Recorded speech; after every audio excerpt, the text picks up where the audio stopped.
Live from the Business RadioX studio inside Renaissance Bank, the bank that specializes in understanding you. It's time for North Fulton Business Radio. And hello, everyone. Welcome to another edition of North Fulton Business Radio. I'm John Ray, and we are not yet back in our normal home inside Renaissance Bank on Windward Parkway in Alpharetta, but that day's coming, folks. We got to be optimistic about this. But here's the deal on Renaissance. They're feverishly working to help folks on second-round PPP loans. And if you don't know what PPP is, send me an email. But I think everybody knows. Even my wife knows what PPP loans are. But if you're having trouble with your bank, if you've got a bank that maybe is they're real hip on 1-800 numbers and computer-generated voices and phone trees, and you never can get to a live person, my suggestion for you is going to renaissancebank.com and finding the office nearest you, some 200 across the Southeast, ready to serve you, and pick up the phone and call them. And what you'll find on the other end is a live person that's happy to help you and happy to meet with you to talk about your business needs. What I find personally is that Renaissance is big enough to handle all your business needs, small enough to do it in a personal way. So go to renaissancebank.com and find your local person, make an appointment, and I think you'll be glad you did. Renaissance Bank, understanding you, member FDIC. And now I want to welcome Barry Spencer, and Barry is with Wealth with No Regrets. Barry, welcome. Hey, great to be with you, John. Yeah, it's great to have you. So let's talk about you and Wealth with No Regrets. How are you serving folks out there? Well, we're providing integrated financial planning so that people can enjoy a more confident retirement through really custom-tailored retirement income, investing, tax minimization, legacy and legal planning, and solutions that fit who they are, what they want to accomplish over the balance of their life. That was nice and succinct. Thank you for that. I'm curious how you came up with the name. There's got to be a story behind Wealth with No Regrets. There is, John. Yeah, there absolutely is. My father passed away at retirement age. He lost a 4.5-year battle with cancer. And I was looking back and reflecting on the time when he was battling his time with cancer, and came to realize in reflection how he had said to me before he passed, Barry, you're going to need to take care of Mom. Which is a really odd statement from a man who was a financial success, business owner, and really diligent and conscientious in his work, his life, his family, and his money. And what I came to realize, though he had done what he thought he should do and hired a number of advisors, many who were friends, people he had worked with for a decade or more, at the banks, at the brokerage houses, at the independent firms and the like, while they had investments in place, they had mutual funds and stocks and bonds in place, not a single one, people who were friends, accredited, credentialed investment advisors, money managers. They were really masquerading as planners because none of them had built a plan for my mom and dad to be on a great, abundant track should they have a long life together. And not one of them had built a plan should my mom end up being on her own, and how she would function and work and enjoy the lifestyle they enjoyed together when she was on her own. And executor and trustee, I had to figure this out and put the pieces back together and mold a plan that was custom tailored to really who my mom and dad were together, that the financial industry really missed. And I find that's true for a lot of folks. You know, this fits right into something you also talk about, which is just the financial industry generally, and you call it broken. Say more on that. Yeah, I call it broken because the industry is led and driven by large corporate companies that create financial products for the masses. And so they create these portfolios, these financial products, insurance products, and the like, and they apply them to the masses because that's what most people are, the masses, right? And the problem is they then hire a sales force to go promote these products and portfolios and apply them to the masses. And, some of that is good. There's some good in all of those things for most people. However, if you've reached a net worth of $1 million, maybe you have a $500,000 saved, maybe $750,000, maybe more saved up, you've hit that mark of $1 million of net worth to $20 million in that range. Over-the-counter medications, if you will, over-the-counter solutions and products don't serve you to the needs that you could otherwise have. And I feel like there's this huge gap, and they keep applying those kind of big products to people and imposing them on them. So I think they're broken because they try to do a one-size-fits-all for everybody without taking someone's personal circumstance into account. And I'd say that is why I believe the industry can be broken. I think people are frustrated with the industry as a result. Yeah, so in light of what you describe, how does someone, a business owner, how do they go about choosing a financial advisor? That's a great question, and it's tough because most people, what you see, and I see this a lot, say, well, go out and find someone with certain credentials, let's say, right? They got to have a CFP or some other kind of license, and look for these things. And those are fine and good. There's nothing wrong with those. And we have those in our company, and we're appropriately licensed within the financial industry and all of that. But I always ask people this question. Harvard Medical School graduates doctors every year with an MD. They graduate those doctors, and there's someone in that graduating class that graduates at the top of the class, and there's one that graduates at the bottom of the class. And do you know what? They get called, both the one at the top and the one at the bottom? Medical doctor. But is there a great difference between the one who graduates at the bottom of the class and the top of the class? Big difference. And a lot of that difference comes down to experience and dealing with someone who works specifically with situations just like yours. And that's a much greater determining factor than license, credentials, and years in business. But does someone have personal experience in situations just like yours? So if you have $1 million of net worth, does the advisor you work with also have at least $1 million of net worth or more? And does that person deal with just situations like yours, or do they let everybody in regardless of how little or how much money they have? Folks, we're speaking with Barry Spencer, and he is the co-creator and president of Wealth with No Regrets. And he's also an author, brand new author of Build Wealth Like a Shark. I want to get into your book here in just a second, but we were talking before we came on the air about ideal client for you, and you had a unique way of describing the way you look at clients and their investment activities and portfolios. Talk more about that. Sure thing. Most people in the financial industry get people to believe, because the product manufacturers want people to believe, that all you need is a certain portfolio, 60-40 portfolio, mix of stocks and bonds and the like.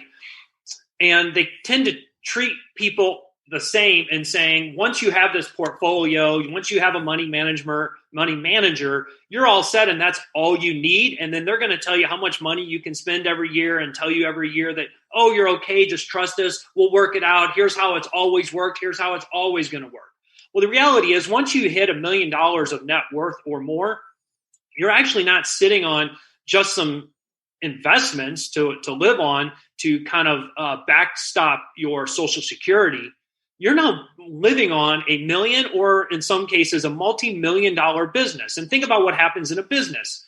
You have cash flows, you have revenues, you have cash flow management, you have cash savings. You also have investments for the future, how you grow those investments for the future, for future growth opportunities as that business happens. You protect some of those assets. And then you also, not only that, but you also tax manage your business along the way.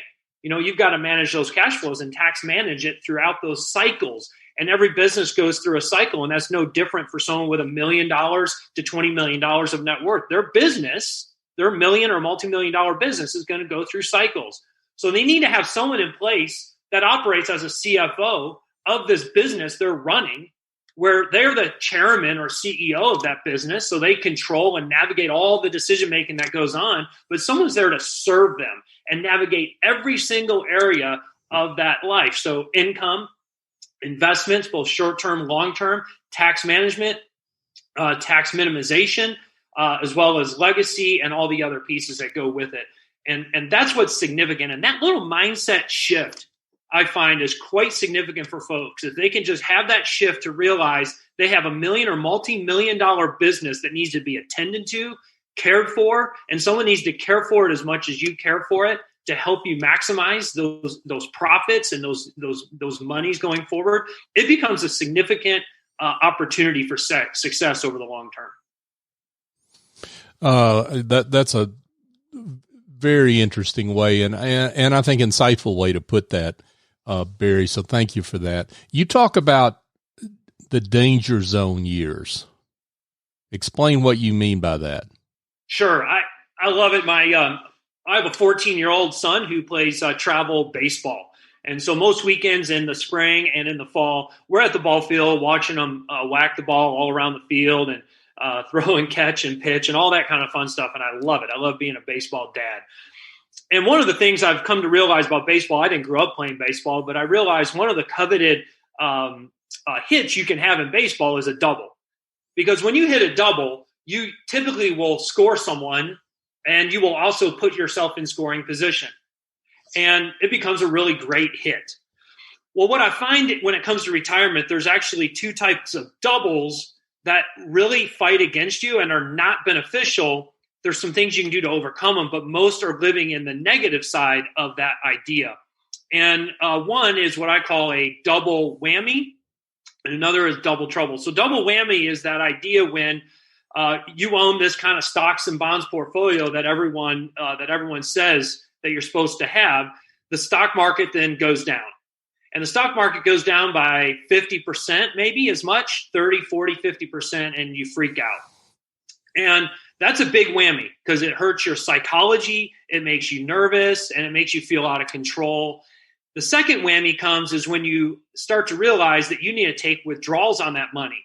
So where on $1 million you were taking 5%, $50,000 off of there, and you felt maybe okay about that, and the investment manager told you you should be okay with that. Now you've got to take 10% on that money to get the same income stream. And so you've had a double whammy, a down and a second down all at the same time. So that's what I call the retirement double whammy when it comes to retirement on that side.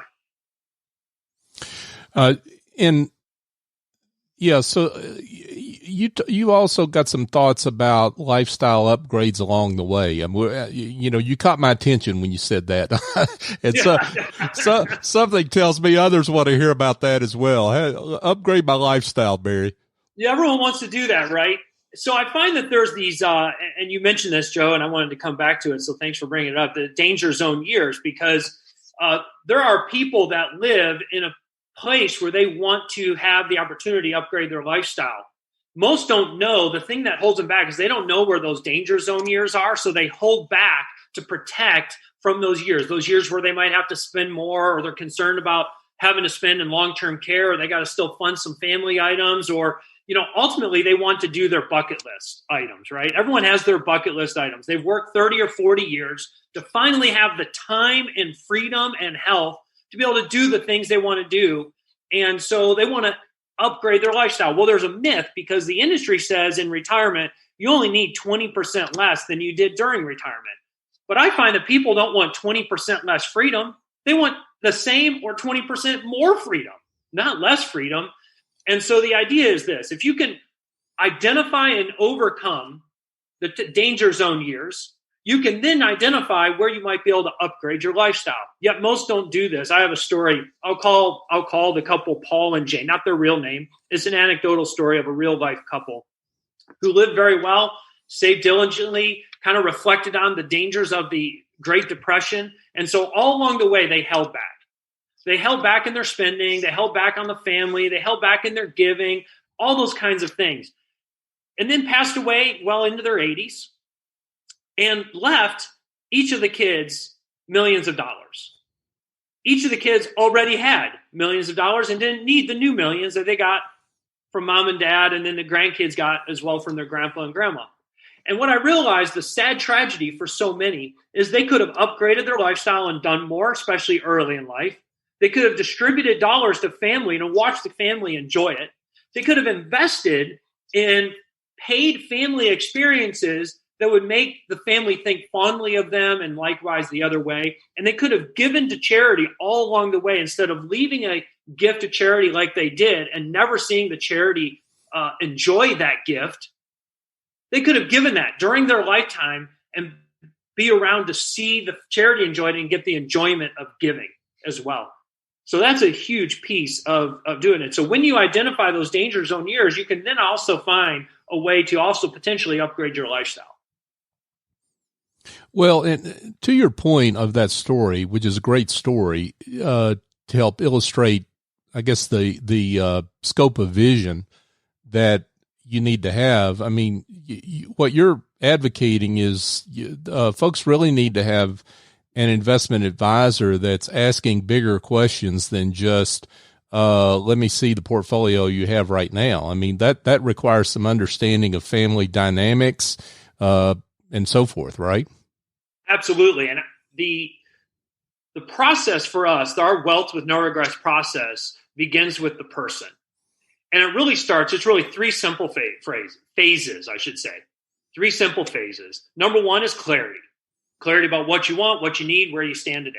Number two, opportunities. Number two is opportunities. Where might you be able to achieve some opportunities in your income, in your investment, in your taxes and the like, so that you can have more, do more, and be more of what you want to be. And then number three, plan around who you are. Custom tailored planning, solutions, investments around who you are. And when you do that, clarity, identify opportunities, and plan, you can have a totally different experience than all your friends and neighbors who are so dependent on the market and watching whether it goes up and down and what's Washington going to do or say and what's the new administration going to do with taxes and all that. All that just is noise. It's all noise that steals and robs you of your joy, your health, and your vitality for life. Let's get into your book, Barry, folks. As we speak with Barry Spencer, Wealth with No Regrets is his company. The name of his book is Build Wealth Like a Shark.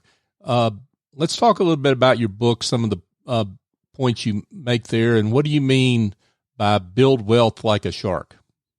So we were selected among 30 advisors around the country to join Kevin Harrington to put together some content of value around building wealth, maintaining wealth, preserving wealth, and the like. And this idea of building wealth doesn't end even when you get into retirement. And I realize a lot of people say, oh, I'm done and I've just got to hold it. Well, I think there is. There is a preservation component of investing and retirement. There's also a build component. The reason why is your retirement will most likely last 30 years, maybe even more for folks because we're living longer, right? So therefore, you must build for those longer, later years as well. And so what we wanted to do is put that message out there and do it with someone who has championed building wealth like Kevin Harrington does. So those listeners who don't know, Kevin Harrington was one of the original sharks on the hit TV show Shark Tank. He sat in the seat where Mark Cuban now sits. He was on the first 175 episodes of the show and was the originator of the As Seen on TV brand. He left the show because he cared about these kind of messages of helping everyday people, everyday millionaires, be able to get the coaching and mentoring and advisory to help them succeed in life and with their money over the long term. And so that's why we were excited to be a part of this with Kevin. And he's a great friend, a great champion of people, their wealth and their future. And so it's a great book project we were a part of and happy to deliver some content of value to folks. That's great. So what are the, I guess, some of the things that you cover in the book, maybe that we haven't discussed so far? Sure. Well, I can't give it all away, John, of course, because I want him to get the book. Absolutely. Right? I want him to call me for the book. And speaking of that, folks, we will have a link in the show page to where you can find the book. So, yeah, go ahead, Barry. I'm going to say here's one big idea I'd like to share with the folks, and we cover it in 3 different principles in the book, and it's this, that people should be thinking about right now about recession-proofing their retirement. They really should be thinking about that. How do they recession-proof their retirement? Because a recession comes along about every 7 years. We're 12 years removed from our last recession. Therefore, what's coming? In your retirement, you're most likely going to see it every decade, some form and fashion, a recession. And so you really need to be thinking, how do I navigate that? And how do I make sure that my income is protected during a recession? How do I thrive in the midst of it without having to reduce my lifestyle? And then how do I really come out of it flying high so I can make sure I'm doing all the right things going forward? So it's this idea that most don't actually think about. And right now, people are living on this euphoria. And they have short-term memory loss. They have short-term memory loss about what just happened in March of 2020, where the market was down 34% in the fewest trading days, 22 trading days in history. Well, that was a market recession, but it wasn't an economic recession yet, because the Fed and came in and we had unbelievable stimulus. And I would submit we've been living in that stimulation since 2009, 10, 11, with all the quantitative easing that started back then. And we've been living in that ever since. So my fear, I'm not a predictor of the economy, the market, or returns, but one of my fears for retirees to not recession-proof their retirement is that it catches them by surprise, and all of a sudden the income they thought they would have, they're not going to have. Well, what you're suggesting there is there's a disconnect between the economy and the stock market sometimes. And so and that catches people by surprise as well, right? That is absolutely true. And the market pundits don't help. They really don't help. The people that you see on the national programs and all that, they don't help because they're there to entertain, not to inform. And they don't know your personal situation and the things that you're afraid of, the things that concern you, and what you really need to live your daily lifestyle. So it's general information, and what you need is really specific, custom-tailored information and solutions that fit you and who you are. I'm shocked to hear that the folks on TV are there to entertain and not inform, but I'll get over the shock of that insight. But as I say that with tongue firmly in cheek, but let's talk a little bit more about you've given some great examples and anecdotal examples, of course, names excluded. I would love it if you would give maybe a success story or two where you feel like your intervention has helped someone get to where they want to go with their goals in life. Sure, and absolutely happy to do that. I have to first put my disclaimer in that the SEC requires me to put in that this is not a promise of results and it's informational purposes only. To say that I'll give an example of someone who came to one of our events and heard some things that were really inspiring for them. And they had worked with a number of advisors over the years and someone they had worked with for literally over a decade. But they weren't sure how it all fit together and felt like maybe there were some things they were missing out on that should be available to them since they were worth over $1 million. And so they came in and had a simple conversation with me about what they wanted and what might stand in the way and the things that concern them. And then when we had that conversation together about them, it wasn't about products. It wasn't about portfolios and returns or expectations about that. It's just about them, who they are as people and what they want to accomplish. And when we understood that, we then go back and look at the money and we look at the business and we look at the cash flows and we say, okay, well, based on that, here's some dangers that we're looking at just based on some simple assumptions that we both agree to. Now, as a result of that, what we're able to do is protect any of the short-term money for them that they would need early in retirement from any of these short-term market losses and drag. So they knew that any moment they could retire at any moment, and they knew they would have an income stream for at least 5 years into retirement without ever thinking about or being concerned about the market, where it goes up or down. The second thing was we were able to navigate because, like most people, they had a large IRA. And a lot of people have been told, they've been told the 401k bench myth, to take all the money they possibly can and throw it into this 401k without realizing that they're in partnership with a silent partner who's not very silent, who one day is going to wake up and say, you're going to owe us money and you're going to have to take money out of that IRA. And they're going to determine at that time how much you're going to have to pay that silent partner, the IRS, when you take that money out. And by the way, it keeps going up and up. Percentage you take out and the tax that they're going to take out of it. So we were able to protect them from that by creating some money that wasn't in the IRA so that they could kind of have some tax holidays along the way throughout the retirement, especially as tax rates went up. And so those were the kind of things that we were able to do to help them. And so they were living now with just great peace of mind. When they're ready to be done, they're done. They have the income they need, the investments for the future, and they have the greatest amount of minimized taxes that they could pay based on their situation. So let's turn this around, flip this over, and just talk about maybe some of the biggest, and again, no names and no specific situations, but one or two of the biggest mistakes that you see people make. You mentioned lifestyle issues, and maybe that's one of them, but talk a little bit about mistakes that you see. Well, one would be not having a well-constructed wealth engine is what we call it. So people have a portfolio or assets, but they don't have a really well-constructed wealth engine that produces income and provides for income in the future. So that would be one mistake. And a second would be thinking that their portfolio is a plan. They get all these online calculators and they'll get someone from one of these big institutions that just spit out some numbers and they think, well, I'm good. I'm on the track. They said I'm okay. I don't need to do anything different. Of course they're saying that. They don't want you to take their account anywhere. They don't want you to take your account away from them because they get paid by just having accounts. Those people, those salespeople get paid by opening accounts, no matter how little or how much. And the more they hold those accounts, the more they get paid, typically speaking, in general. I'm not disclosing anything in particular. So what I'm saying is thinking of that portfolio as a plan is not a plan. It's simply a portfolio, and it doesn't dictate that at all. And the third I would give you is this, is banking on short life.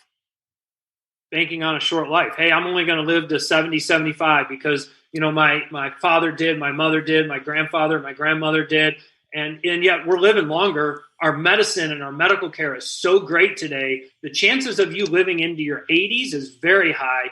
And the chances of a couple living into their 90s is extremely high. So you need a plan for that. You need a plan for long life.